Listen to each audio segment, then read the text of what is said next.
Okay, and we're back for our final segment of the night, and we're going to be talking about Brotps. You down with Brotp? You don't know me. Brotp. I'm sorry, me and Wannabe are very old. So, if you get that reference, you can be our friends. And if you don't get that reference, it's okay. So, Brotps and shipping. Me personally, the whole reason why I was all excited about this Brotp business is just because, like, I love broships. I love, like, a good example. We were talking about daddy issues this week, but one, just a father-son relationship that is just to bro levels is Goku and Gohan from Dragon Balls. Yes. Yes, Dragon Ball Z. Also, So, Brotp in Dragon Ball Z is Goku, Gohan, and Piccolo. yes, because, okay, let me explain. So, Dragon Ball Z is this most epic of, it's like one of the most traditional animes that you can find, quote unquote traditional. And it's basically about this race of people called the Super Saiyans. They died out, and one of them ends up on Earth. His name is Goku, and he's just one of those, he's your archetypical, like, big, dumb, goofy guy who eats a lot, but he's very, very strong, and he's a hero, and blah, blah, blah. And he meets a girl, Chi-Chi, who's also very strong, very just hard-headed. I think she's the daughter of, like, one of the mountain men or something. I can't remember. But they end up having a son named Gohan. And Gohan is just the little cute thing. He's actually a nerd. Gohan's a nerd. He's just a nerd. And, but what ends up happening is that another Super Saiyan shows up, because even though the planet was destroyed, of course all the most badass motherfuckers who weren't on the planet survived. And one of those badass motherfuckers is Vegeta. And Vegeta is, basically he comes down and he's like, oh, Goku's so strong, I want to, like, surpass him because I'm a prince, whatever, what have you. And what ends up happening is, doesn't Goku die? Yeah. I forget how he dies. Yeah, Goku dies, but he goes into heaven and the Snake Road and all that. But while all that's going on, Piccolo takes over training Gohan to defend, basically to protect the Earth and protect him and take care of Gohan while Goku is, like, going through all of his adventures in heaven. And yeah, that's another Brotp. Gohan and Piccolo just because Piccolo used to be an antagonist, wasn't he? He was an antagonist, like, in the early episodes, right? I don't remember. Yeah, it's been years since I've even watched Dragon Ball Z. But the point is that Piccolo is one of those, like, another one of those archetypical, like, no nonsense motherfuckers. Yeah, very no nonsense. But then you introduce small child. It's almost like Shishomaru and Rin. Actually, I wouldn't say that, because at least Piccolo, he could have moments where he just kind of would be embarrassed or stuff. He actually has, like, more than one emotion occasionally. Yeah, well, Shishomaru does not. And also Piccolo had to get his driver's license. Shishomaru didn't. Oh, shit. I remember that episode. But, yes, Piccolo and Gohan. And in fact, this relationship between Piccolo and Gohan is why they end up in Piccolo's old world. Well, one of the reasons. Namek, yeah. His home planet on Namek. That's one of the reasons why they end up there, is because there are issues on Namek, and they need to get the Namek Dragon Balls anyway to make a wish to bring Goku back, because they had already used the Earth Dragon Balls and whatever. But the whole point is that there's also a relationship formed there, because they go to Namek, and it's just like, oh my gosh, this is your old planet. Where are your old hangouts? Na na na na. And they meet the Namek people, and na na na na. And it's great. It's good fun. It's great. Or basically, you could just say that, because even if it was because of the situation, they needed to get the Dragon Balls to, not make everyone dead, it's kind of where you have that I'm guessing you could see the relationship instead of it just being out of necessity. Yeah, definitely. And then also it's just like Goku comes back and it's like, Piccolo, you took care of my son. You know, I'm indebted to you forever. Alright, so what are some other Brotp you guys like? Another Brotp. I like Maze and Hughes Hughes and Mustang from FMA. Oh, yeah. That is my favorite Brotp. They're like... Explain. You have to also explain the anime. Okay, so... We don't need to explain stuff. Talk about Brotherhood. Not the whole thing, just their part. Exactly. Brotherhood is basically the show about alchemists and going on adventures. Papa, explain the relationship. Yeah, you should basically already know what FMA is about. Anyway, Maze and Hughes, they are people in the army together, and Hughes is going to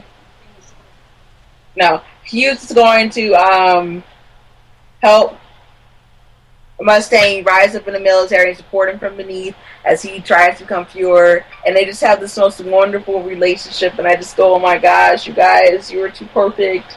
You are awesome and amazing and cool. Oh my god. Well, how is it so amazing? I don't know how to explain it. It's just like when you see people that can interact and you just love the way they interact. You love the way they talk to each other. You love the way they look at each other. You love the way that they just... Give an example. I can give an example. Can you?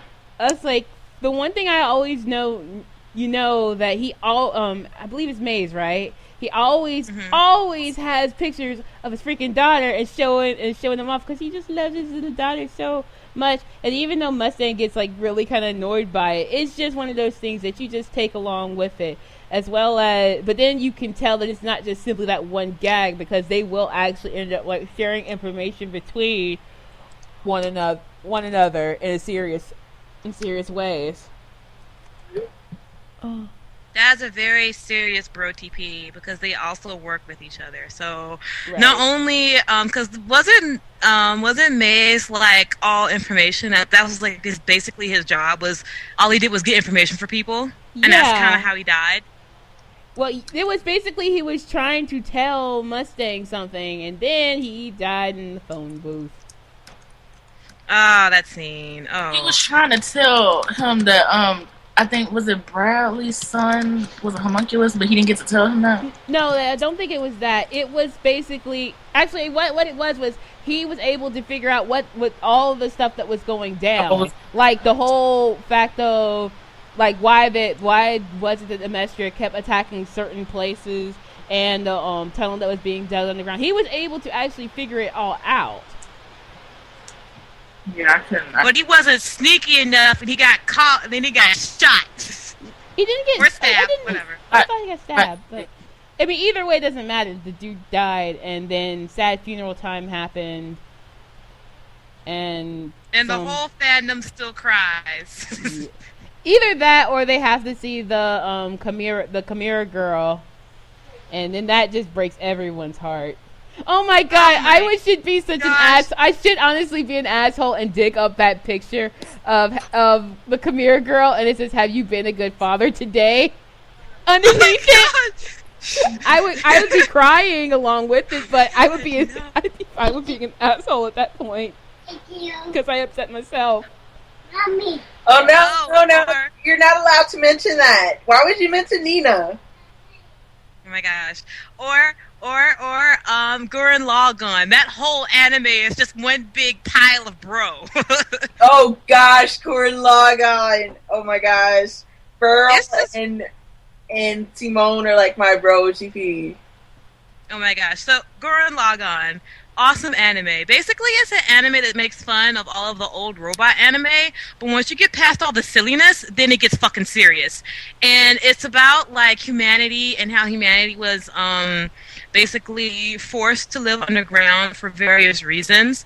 But then you have these two characters, and one of them is like an outcast in society. Well, they're both outcasts, but one is an outcast society because he's weird and all he does is dig holes all day, the other one, I forget why he's an outcast, but I think he's just an outlaw. But anyway, they ended up becoming good friends, and he's like, "Nah, man, you're not weird at all. You just want to live on the surface. I think that's perfectly natural." And it's like, really?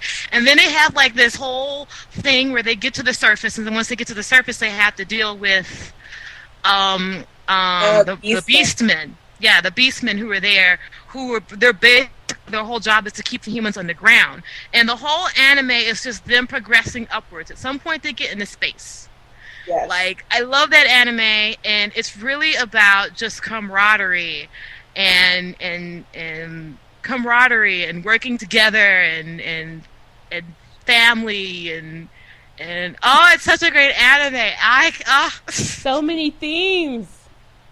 I know. It's just, that whole anime is just one big pile of bro. And I also like it because there are even, like, the female characters are also involved in broness of it all. So it's very cool.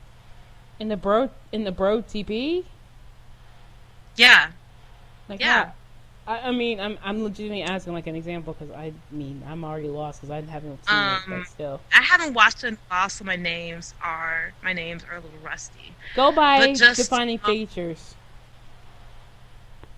I know that, what's her name, with the red hair and the scarf and the bikini, her. Yeah. And the two main characters, that is like my Brotp 3. Like the three of them and how they interact with each other and how. Which three characters? Gun with Tits, the guy with the drill, and the guy with the shades. Because I can't remember anyone's name. Simone, Yuko. Mm-hmm. Yes, Rico. Like the way their interactions and how they act with each other, it's kind of old school anime, and the fact that the girl isn't just always, like, the girl actually has a function within the group, and she's not, it's definitely not Naruto, where Sakura just seems to be there half the time. And she doesn't really gain any usefulness until much later in the anime. But not only is she useful, they also all have relationships with each other, and the relationships between them, between each of them individually, is developed. And Kurama's relationship, all their would that be like a brother? Yeah. So it's just, I can go on all night about Gurren Lagann and just the ships and the Brotps. Okay. It just seems to be like the bro ships or whatever. They seem to be more, instead of it like being on the romantic side, because that would be actually more slash. It's all about like the come on, I can say the word camaraderie of it. Yes, that's exactly what the Brotp is. Great example of a Brotp is from Yu Hakusho, and it'd be the four main guys. Yusuke, Kuwabara, Hiei, and Kurama. Okay, let's explain how that. You're better at explaining stuff. Okay, so I can't remember because I was like, well, because Yusuke, he was a spirit detective. Yu says, okay, Yu Hakusho, for those who don't know, because it's been a while, it's been like it's been years since I've last seen it. But it's still about this guy who dies and becomes a spirit detective who solves cases for the spirit world, and he goes on these massive missions, and he teams up with these three other guys. Who one is a human, the other is a demon, the other is another demon who's really sexy when he transforms. Yes. Oh my gosh. Well, he got some. Hiei is fine. He's just short. Hiei is really short, and I like short men. Hiei is short and really, really badass, and I just adore Hiei. Oh and my God. Kurama, he's so androgynous. He's so. Yeah, I thought he was a girl for the longest time. That's the dude with the rose, right? That's his most. Rose. Yeah. But yeah, their broship. Yes, they're just really like, they always help each other. Even when they were in the demon tournament, they always encouraged each other and helped each other out. Trying to get through the tournament and stuff. Yeah, that's like the last arc of Yu Yu Hakusho I ever watched. That was the last one that aired. No, They aired every single episode. Or at least, Really? or if they did, it aired on the Adult Swim or something because it was the stuff that they kind of because it was the uncut stuff.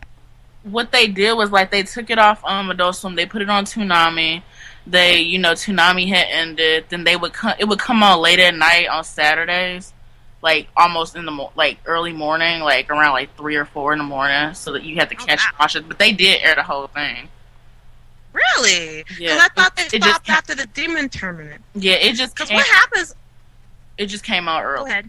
in the morning, so Oh, okay. Like, what happens after the demon tournament? I'm sorry. you gotta watch it. It's on. You can find it online somewhere. I can't tell. I won't spoil it for you or anything. I guess I'll watch it. It's good though. I'm satisfied with the ending. So no, they did show because then other shit started happening. You're right. They did show all the episodes. You're right. You're right. it just came on like hella early in the morning. I don't think people even knew. Well, I knew. It just came on like I think I in the morning. knew too. I just forgot about it because I was so tired. You was probably sleeping when it was on. Like I used to get up early in the morning anyway to watch Saturday morning cartoons. So I was yeah. Oh, that's a totally different topic.